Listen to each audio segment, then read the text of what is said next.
سمحتوا ثانية، احنا في دنيا فانية. القاعدة الثامنة عكس القاعدة السابعة، وهي المي تايم.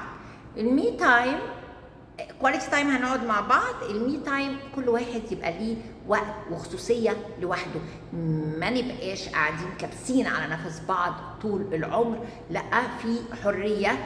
عايز يقعد مع اصحابه خليه يروح يقعد مع اصحابه، يلعب في النادي مع اصحابه، يخرج معاهم في اي حته، مفيش مشكله. انت كمان هي خليها تروح تقعد مع اصحابها، مفيش حاجه اسمها ممنوع تقعدي مع اصحابك. عايزه تفطر مع اصحابها في كافيه، اصحابها ستات، خليها تروح تفطر، وماله ومن غير عيالها ومن غيرك ومن غير اي حد، خليها تروح تجدد نشاطها شويه.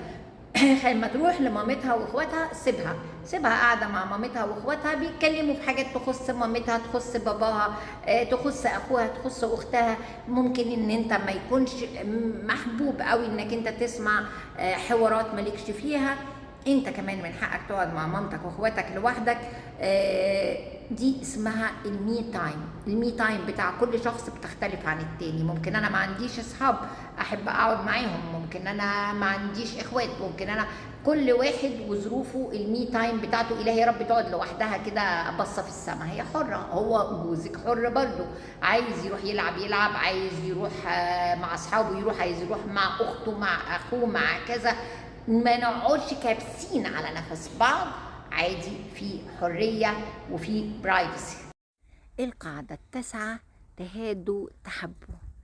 مفيش حد في الدنيا كلها بيكره انه ناخد هدية، مفيش حد، كل الناس بتفرح لو انت دخلت كده عليها بشوكولاتاية، ده لو بتحب الشوكولاتة زي يعني، لو انت دخلت عليها بأي حاجة لطيفة ظريفة على قد إمكانياتك. ما تكونش مليونير بقى وتستعبط وتجيب شوكولاتاية ب100 جنيه، روح شوية، كل فترة كده، كل شوية هات لها حاجة هي بتحبها، اعمل حاجة هي بتحبها. انتي كمان شوفي بيحب ايه، ناقصه ايه، بيحب الأكلة دي، بيحب حاجة معينة. نعرف راجل بيحب المارشميلو، مراته كل شوية بتجيب له مارشميلو، فبيحب الهريبو، بيحب أي حاجة في الدنيا هاتيها له، حاجة علشان خاطره لوحده، بتاعته لوحده، جبتها عشانك انت بس. ممكن تكوني انت ما بتحبيهاش، ولادك ما بيحبوهاش، بس انا جايباها لك لوحدك انت، نفس الشيء، مش هيجرى لك اي حاجه. اما تعدي وانت ماشي وبتاخد حاجتك من السوبر ماركت، تجيب لها اي حاجه بتحبها، ما هتخليهاش تقول لك عايزه ورد يا ابراهيم، ما تجيبلهاش ورد اصلا، عشان الورد ده ممكن بنرميه في الاخر في الزباله. الحقيقه ما بحبش، بس مش مشكله، لو هي بتحب الورد هات لها ورد. تهادوا تحبوا، اي حاجه هتجيبها لها هتتحط في ميزان حسناتك، وهتاخد قصادها حاجات كتيره قوي قوي قوي. الستات دي ممكن تبقى خاتم في صباعك لو انت بس ضحكت على عقلها شويه. طبعا انا زي ما قلت لكم قبل كده ان قواعد الجواز ال40 ممكن ما يكونوش 40 ولا حاجه، ولكن عجبني الاسم، وعشان كده النهارده هلملم لكم كل بقيه القواعد في الحلقه دي واخلصها فعلى قد ما افتكر. فمثلا من الحاجات القواعد المهمه جدا جدا في الجوازه الناجحه ان حضرتك وحضرتك ما تبقيش ودانيه.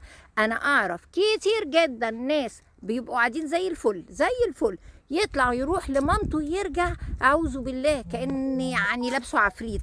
يعني ايه قالت لك ايه مامتك، قالت لك ايه، قالت لك حاجه ما كنتش عارفها مثلا، عبيط انت مثلا، صغير انت مثلا، يعني ايه مامتك تقول لك اعمل كذا واعمل كذا واعمل كذا تعمل ده، هي تروح لصاحبتها يحصل كده. اعرف ناس عايشين بره مصر جم زياره، روحوا بيتطلقوا ليه؟ اصحابه مسكوه، حوشت كام يا عم، عملت ايه يا عم، ايه ده ايه ده ايه ده ايه ده مراتك دي هي السبب، ده بيحصل، ده بيجرى، ده انتوا كده مسرفين جدا. وانت مالك انت، هو انت مثلا عبيط فصاحبك ده جاليليو فبيحكي لك ان هو واعمل كذا، يبقى انت عبيط. ما هو انت ما تقولش اصل مراتي السبب، ما فيش حاجه اسمها مراتك السبب، كلمه مراتي السبب دي يبقى انت عبيط. لما تقول ان مراتي انا افتقرت عشان مراتي هي السبب وبتصرف كتير وبتعمل كتير، يبقى انت عبيط على طول، لان انت رب البيت، انت المسؤول عن البيت. مفيش حاجه اسمها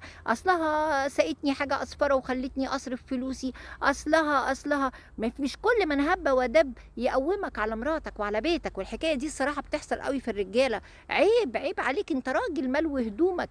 اصلا ما تجيبش سيره مراتك مع صاحبك، وما تجيبش سيره مراتك مع مامتك ومع الناس. كل البلاوي جوه البيت. عايز اي حاجه انت تقدر تغير، مش هتجيب لها ولي امرك. انت جايب ولي امرك؟